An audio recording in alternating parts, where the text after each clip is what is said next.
শহীদ সাইফুল ইসলাম আরিফের হত্যাকারীদের যদি যথাযোগ্য বিচার না হয়, গোটা বাংলাদেশে বিদ্রোহের আগুন ধরবে।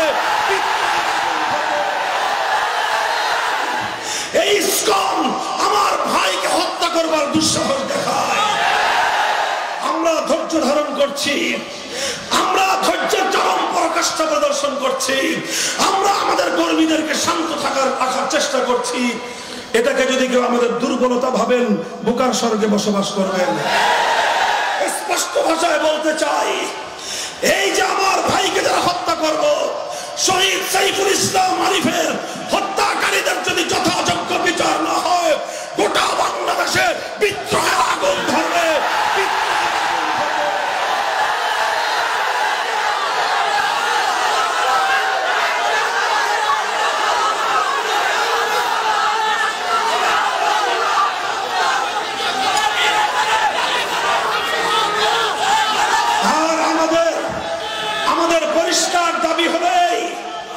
শুনেন, লক্ষ্য করে শুনেন, সংবিধান সংস্কারের জন্য দেশের বিশিষ্টজনদের কাছ থেকে মতামত নেওয়া হচ্ছে। আলেম ওলামারা নানা ধরনের মতামত লিখিত আকারে অনেক সুন্দর করে সাহিত্যপূর্ণ ভাষায় এটাকে প্রসপেক্টাস আকারে তৈরি করে সব সাবমিট করেছে, দাখিল করেছে। এগুলো নিয়ে বুঝবার চেষ্টা করেন। আমি স্পষ্ট ভাষায় একটা কথা ওপেন মঞ্চে আলেম সমাজের পক্ষ থেকে বলতে চাই, এদেশের তাওহীদি জনতার হৃদয়ের সেই গুঞ্জরণ, শত বছরের অপ্রাপ্তির সেই বেদনার কথা আমার কণ্ঠে আগুন হিসেবে আমি ধরাতে চাই। আমি বলতে চাই, আজ বাংলাদেশের নতুন সংবিধানে একটা ধারা সংযুক্ত হতে হবে।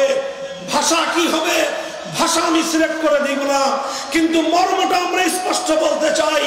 মুসলমানদের দেশে সংবিধানের মধ্যে একটা ধারা থাকতে হবে। সেই ধারাটা হলো এই সংবিধানের আলোকে আল্লাহর আইনের বিরুদ্ধে, কোরআন সুন্নাহর আইনের বিরুদ্ধে যদি কোনো আইন থেকে থাকে, যদি কোনো নীতিমালা থেকে থাকে, যে কোনো বিধান থেকে থাকে, কোরআন সুন্নাহ বিরোধী যে কোনো নীতি, আইন, বিধান বাতিল বলে গণ্য হবে। সংবিধানে 90% মুসলমানদের দেশের সংবিধানে আমরা আল্লাহর সার্বভৌমত্ব কার্যকর দেখতে চাই। আমরা শিরককে উৎখাত করে তাওহীদের আলোতে মুসলমানদের সংবিধান আমরা দেখতে চাই। এটা আমরা বলতেছি, বলতে থাকবো। এটা হলো আমাদের আগস্ট বিপ্লবের পরবর্তী বাংলাদেশে আমাদের সবচেয়ে বড় দাবি। এই দাবিটা ভালো ভালো মানেন, আমরাও ভালো থাকবো, আপনারা ভালো থাকবেন ইনশাআল্লাহ। পরাশক্তির ভয় পেয়ে লাভ নাই, বহির শক্তির ভয় পেয়ে লাভ নাই। বহির শক্তির জুজুর ভয়ে 15টা বছর বাংলার মানুষের অধিকারকে বুকের নিচে পিষ্ট করা হয়েছে। বহির শক্তির আধিপত্যবাদের কারণে বাংলাদেশের মানুষ 15 বছর পর্যন্ত অর্থনৈতিক এবং ভোটাধিকার থেকে বঞ্চিত হয়েছে। শক্তির ইন্ধনে আমার বাংলার খেটে খাওয়া মজদুর, বাংলাদেশের প্রবাসীদের মাথার ঘাম পায়ে ফেলানো লক্ষ লক্ষ কোটি টাকা পাচার করা হয়েছে। আমার বাংলাদেশকে ভিনদেশী প্রভুদের ইশারায় তলবিহীন ঝুড়িতে পরিণত করা হয়েছে। কাজেই বিদেশি প্রভুদেরকে আর তোয়াজ করে লাভ নাই। দেশের জনগণের অভিপ্রায়কে সম্মান দেওয়ার চেষ্টা করুন। আগস্ট বিপ্লব, কেউ বলতে পারেন হুজুর আগস্টের বিপ্লব কি ইসলামী বিপ্লব হয়েছে? আমি বলবো, যদিও আগস্টের বিপ্লবকে আমি এই মুহূর্তেই পূর্ণাঙ্গ ইসলামী বিপ্লব বলতে চাই না, তবে আমি অবশ্যই বলবো সূর্য উদয়ের আগে যেরকম সুবহে সাদেক হয়, সুবহে সাদেকের আলো দেখলে দুনিয়ার মানুষ বুঝে যায় আর কিছুক্ষণ পরেই সূর্যের উদয় ঘটবে। 5ই আগস্টের বিপ্লব ইসলামী বিপ্লবের সূর্যোদয় হয়নি, তবে ইসলামী বিপ্লবের সূর্যোদয়ের আগে 5ই আগস্ট নতুন সুবহে জাদিদ হিসেবে আবির্ভূত হয়েছে। এখান থেকে প্রমাণিত হয়েছে এখন শুধুমাত্র বাংলার কওমি মাদ্রাসার ছাত্ররা নয়, বাংলাদেশের প্রতিটি পাবলিক বিশ্ববিদ্যালয়ে আল্লাহর জমিনে আল্লাহর দ্বীন বাস্তবায়ন করার সৈনিক তৈরি হয়ে গিয়েছে। সুতরাং আমাদের এই কথা দাবি হিসেবে যদি গ্রহণযোগ্য না হয়, প্রশ্ন করতে পারেন কি করবেন? পরিষ্কার কথা বলে যাই, আল্লাহর কোরআনের রাজ কায়েম করার জন্য, আল্লাহর জমিনে আল্লাহর কোরআনের সংবিধান বাস্তবায়ন করার জন্য প্রয়োজনে আমরা যুদ্ধ করব, যুদ্ধ করব,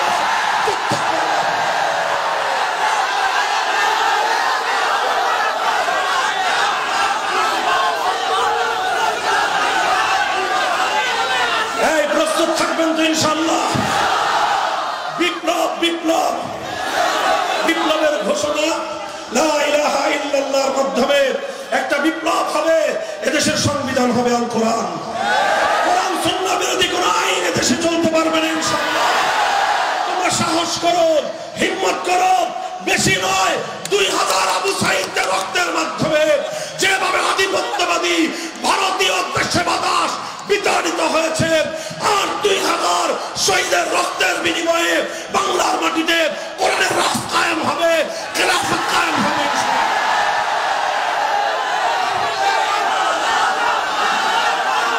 প্রস্তুত থাকবেন তো ইনশাআল্লাহ?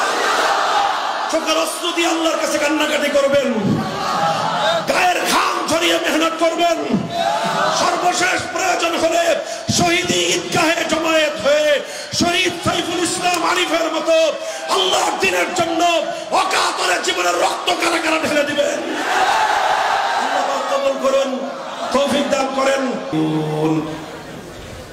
يريدون أن يتحاكموا إلى الطاغوت وقد أمروا أن يكفروا به ويريد الشيطان أن يضلهم ضلالا بعيدا.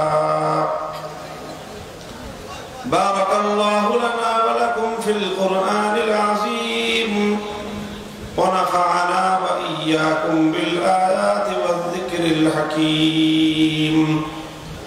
اللهم صل على محمد وعلى آل محمد كما صليت على إبراهيم وعلى آل إبراهيم إنك حميد مجيد.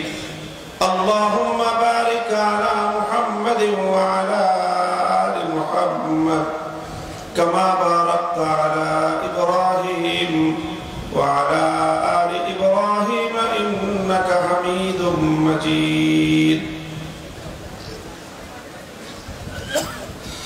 বাংলাদেশের অন্যতম শীর্ষ দ্বীনি বিদ্যাপীঠ, ঐতিহ্যের লালন কেন্দ্র জামিয়া ইসলামিয়া পটিয়ার 85তম আজিমুসান সালানা জলসার 2 দিনের প্রথম দিবসে শেষ লগনে আল্লাহ আমাদেরকে উপনীত করেছেন। হযরত উলামায়ে কেরাম, বুজুর্গানে দ্বীন, আকাবিরিনে দ্বীনের স্মৃতিধন্য এই মাজমা, আল্লাহ পাকের নেহায়াত মেহেরবানি যে তিনি আমাদেরকে এই বরকত পরশিত জামিয়ার পবিত্র অঙ্গনে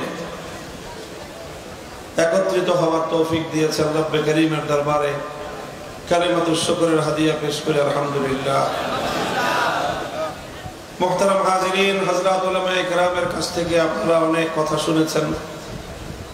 জামিয়া ইসলামিয়ার পটিয়ার মঞ্চে জীবনে প্রথমবারের মতো আপনাদের সাথে কিছু খিতাব করার সৌভাগ্য আমি অর্জন করলাম। এই জামিয়ায় দীর্ঘদিন ধরে যাতায়াত, আল্লামা হারুন ইসলামাবাদী রহমতুল্লাহ আলাইহির সঙ্গে আত্মীয়তার সূত্রে বহুবার এখানে যাতায়াত হয়েছে। আমরা এই জামিয়া ইসলামিয়াকে, জামিয়া পটিয়াকে আমাদের হৃদয়ে ধারণ করি এবং নিজেদের আপন প্রতিষ্ঠান হিসাবেই হৃদয়ের গহীনে এই জামিয়ার জন্য আমরা একটা পুলক এবং ভালোবাসা অনুভব করি। আল্লাহ পাক এই সকল বড় বড় আকাবিরিনদের নসল এবং খানদানকে এবং তাদের ধারাকে পরস্পর সংযুক্ত থেকে আল্লাহর দ্বীনের কার্যক্রম অব্যাহত রাখার তৌফিক দান করেন। আমি আপনাদের সম্মুখে পবিত্র কোরআনে পাকের সূরাতুন নিসার 60 নম্বর আয়াতটি তেলাওয়াত করেছি। সুদীর্ঘ আলোকপাতের সুযোগ নেই, গভীর রাত্রিতে সংক্ষিপ্ত পরিসরে বর্তমান সময়ের আমাদের জাতীয় জীবনের যে গুরুত্বপূর্ণ প্রেক্ষাপট, সেই প্রেক্ষাপটকে সামনে রেখে কিছু কথা আমি আরজ করব। আপনারা বিভিন্ন মাধ্যমে, বিশেষ করে যোগাযোগ মাধ্যম, সামাজিক যোগাযোগ মাধ্যমে আমাদের বক্তব্য হয়তো শোনার সুযোগ আপনাদের হয়, শুনে থাকেন, এবং আমি কি ধরনের কথা সাধারণত বলি সেটাও আপনাদের অনেকেরই জানা আছে। নানা বিষয়ে উলামায়ে কেরাম কথা বলেন। দ্বীন এবং ইসলামের প্রত্যেকটা শোবার সম্পর্কে জাতিকে সঠিক দিক নির্দেশনা দেওয়া উলামায়ে কেরামের মজমুই জিম্মাদারি। আমরা কেউ দ্বীনের এক একটা শোবা নিয়ে আমরা এক একজন কাজ করি, এক একজন কথা বলি। সেই সূত্রে তাকসিমে কার, কর্মবন্টনের যে ফিতরি নিজাম, কর্মবন্টন এবং তাকসিমে কারের যে আল্লাহ পাক রব্বুল আলামিনের সৃষ্টিগত যেই সিস্টেম, সেই ধারায় সাধারণত সমাজ এবং রাষ্ট্রের অসঙ্গতির বিষয়গুলোকে চোখে আঙ্গুল দিয়ে দেখিয়ে দেওয়াকে আমি আমার নিজের জীবনের অন্যতম ব্রত হিসেবে গ্রহণ করেছি এবং আমি আপনাদের কাছে দোয়া চাই। যদিও এই কাজটা অনেক কঠিন কাজ, আল্লাহ পাক রব্বুল আলামিনের সাহায্যে এ পর্যন্ত করে আসছি। আগামী দিনেও আমাদের বড়দের তত্ত্বাবধানে, তাদের দিক নির্দেশনায় এ দায়িত্ব যেন সুচারুরূপে আঞ্জাম দিয়ে যেতে পারি। আল্লাহ যেন আমাকে হকের পথে অটল এবং অবিচল রাখেন। সমাজ এবং জাতীয় জীবনের গুরুত্বপূর্ণ বিষয়গুলোতে উলামায়ে কেরামের পক্ষ থেকে দিক নির্দেশনা যদি না থাকে, তাহলে কওম এবং মিল্লাত গভীর সংকটে নিপতিত হবে। মানুষ একসময় বাতিলকে হক মনে করতে আরম্ভ করবে এবং মানুষ একসময় তাদের জাতীয় জীবন থেকে ইসলামকে নির্বাসনে পাঠিয়ে দিবে। জাতীয় জীবনে যখন ইসলাম নির্বাসিত হবে, ব্যক্তিগত জীবনে ধর্ম এবং দ্বীন পালন করা সম্ভব হবে না। এই জন্য আমরা পরিষ্কার ভাষায় বলছি যে যেখানে অসঙ্গতি দেখব, যেখানে কোরআন এবং সুন্নাহ বিরোধী কার্যকলাপ দেখব, জীবনের কি পরিণাম হবে সেই পরিণাম নিয়ে ভাবার আগে নিজের উপর আল্লাহ এবং তার রাসূলের পক্ষ থেকে অর্পিত দায়িত্ব পালনে আমরা সচেষ্ট হব। সমাজ এবং রাষ্ট্রের যে কোনো অসঙ্গতির বিষয়ে আমরা কথা বলবো, রাষ্ট্র এবং রাজনীতি নিয়ে কথা বলবো। অন্যায় এবং অবিচার দেখলে প্রতিবাদ আমরা করবই। কোরআন সুন্নাহ বিরোধী কার্যকলাপ হলে জীবনের পরিণাম কি হবে ভাববার সুযোগ আমাদের নাই। সে বিষয়ে অন্যায়ের প্রতিবাদ করাই আমাদের জিম্মেদারি।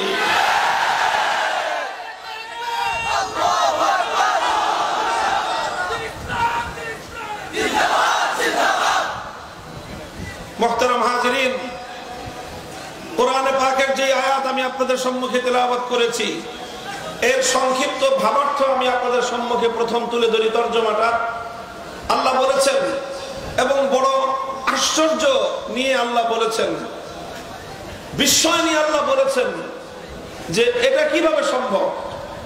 আল্লাহ বলেন যে আলাম তারা ইলাল্লাযীনা ইয়াজুমুনা আন্নাহুম আমানু বিমা উনজিলা ইলাইকা ওয়া মা উনজিলা মিন ক্বাবলিকা ইউরিদুনা আন ইয়াতাহাকামু ইলাত তাগুত। আল্লাহ বলেন যে দেখো, আশ্চর্যজনক একটা বিষয়, কিছু মানুষ এমন আছে যারা নিজেদেরকে ঈমানদার বলে পরিচয় দেয়, দাবি করে যে তারা নাকি ঈমানদার, অথচ নিজেরা নিজেদেরকে ঈমানদার বলে দাবি করার পরেও ইউরিদুনা আন ইয়াতাহাকামু ইলাত তাগুত, তারা তাগুতের কাছে বিচার চায়, তারা তাগুতের কাছে সিদ্ধান্ত চায়, তারা তাগুতের কাছে ফয়সালা চায়। আল্লাহর কোরআনের এই আয়াতের মর্ম এবং ভঙ্গি হলো এই যে যারা আল্লাহর উপর ঈমানদার হতে পারে তারা কোনোদিন তাগুতের সিদ্ধান্ত মানতে পারে না। একজন মানুষ আল্লাহর উপরেও ঈমানদার হবে, তাগুতের সিদ্ধান্ত মানবে, আল্লাহর উপর বিশ্বাসী হবে, তাগুতকে মেনে নিবে। আলো আর অন্ধকার যেমন একত্রিত হতে পারে না, রাত আর দিন যেমন একত্রিত হতে পারে না, আল্লাহর উপর একত্ববাদে বিশ্বাসী ঈমানদার কোশ্চিনকালেও তাগুতকে মেনে নিতে পারে না। এটাই কোরআনের এই আয়াতের অর্থ। শুধু এই আয়াত নয়, কোরআনে পাকের সূরাতুল বাকারা আরো বিভিন্ন জায়গায়, অনেক জায়গায় একই মর্ম আল্লাহ পাক রব্বুল আলামিন বিভিন্ন আঙ্গিকে বর্ণনা করেছেন। আল্লাহ বলেছেন, قد تبين الرشد من الغي فمن يكفر بالطاغوت ويؤمن بالله فقد استمسك بالعروة الوثقى। تبين الرشد من الغي, সত্য এবং মিথ্যা স্পষ্ট, হক এবং বাতিল স্পষ্ট, সঠিক পথ এবং ভুল পথ স্পষ্ট। فمن يكفر بالطاغوت ويؤمن بالله, যে তাগুতকে অস্বীকার করবে আর আল্লাহর উপর ঈমান আনবে সেই সরল এবং সঠিক পথকে ধারণ করলো। অর্থাৎ আল্লাহর উপরে ঈমান তখনই গ্রহণযোগ্য হবে একজন মানুষ তাগুতকে যখন অস্বীকার করবে। আর একজন মানুষ যখন তাগুতকে স্বীকার করবে, সে ব্যক্তি জীবনে অনেক কিছু হতে পারে, হাজি গাজি পাজি হতে পারে, ঈমানদার হতে পারে না। কোরআন পরিষ্কার বলেছে, আল্লাযীনা আমানু ইউকাতিলুনা ফি সাবিলিল্লাহ ওয়াল্লাযীনা কাফারু ইউকাতিলুনা ফি সাবিলিত তাগুত। যারা ঈমানদার তারা লড়াই করে আল্লাহর পথে, যারা কাফের মুশরিক বেঈমান তারা লড়াই করে তাগুতের পথে। আল্লাহর পথ ভিন্ন, তাগুতের পথ ভিন্ন। ইমানদারের কাজ আল্লাহর পথে লড়াই করা, বেঈমানের কাজ তাগুতের পথে লড়াই করা। হক আর বাতিলের লড়াই চিরন্তন লড়াই, হক আর বাতিলের দ্বন্দ্ব চিরন্তন দ্বন্দ্ব। ইমানদারকে কুফরের বিরুদ্ধে লড়তেই হবে, লড়তে লড়তে জীবন দিতে হলে জীবন দিতে হবে। তবু তাগুতের সামনে, বেঈমানের সামনে, কুফরের সামনে মাথা নত করবার সুযোগ না।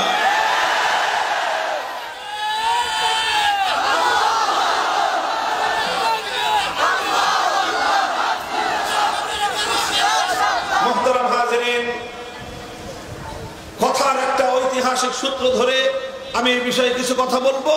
সেই আলোচনায় যাওয়ার আগে আমাকে তাগুতের পরিচয় দিতে হবে। কোরআনে পাকের বহুল ব্যবহৃত একটা শব্দ হলো আত-তাগুত। মা হুয়া আত-তাগুত, মা মানা আত-তাগুত, এর ডেফিনিশন, এর সঙ্গে এবং এর পরিচয় সকল মুফাসসিরিনগণ আলোচনা করেছেন।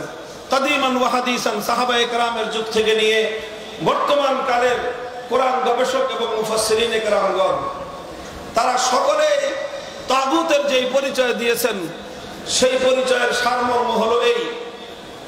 প্রথমে বুঝেন গায়রুল্লাহ। বুঝেন আপনারা? বুঝেন গায়রুল্লাহ? গায়রুল্লাহ মানে কি বলেন? গায়রুল্লাহ মানে কি? আল্লাহ ছাড়া। গায়রুল্লাহ মানে এই পৃথিবীতে আল্লাহ ছাড়া যা আছে সবই কি? আল্লাহ ছাড়া যা আছে সব গায়রুল্লাহ।